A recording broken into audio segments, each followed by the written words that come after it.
Bir kun Peygamberimiz sallallahu aleyhi ve sellem sahabelerge aytdilar. Do'stlarimni sog'indim dedilar. Shunda sahobalar biz sizni do'stingiz emasmi deb so'radi. Resulullah aytdilarki yo'q. Sizlar meni sahobalarimsizlar.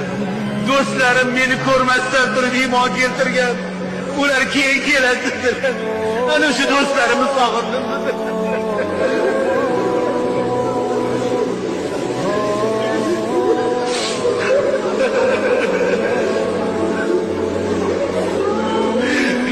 Ya Rabbi, Resulümüzge ko'rmasdan turib iymon keltirganmiz.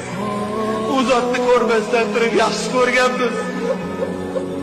U zotga do'st bo'lmoqligimizni, haqiqiy do'st bo'lmoqligimizni ham nasib aylagin.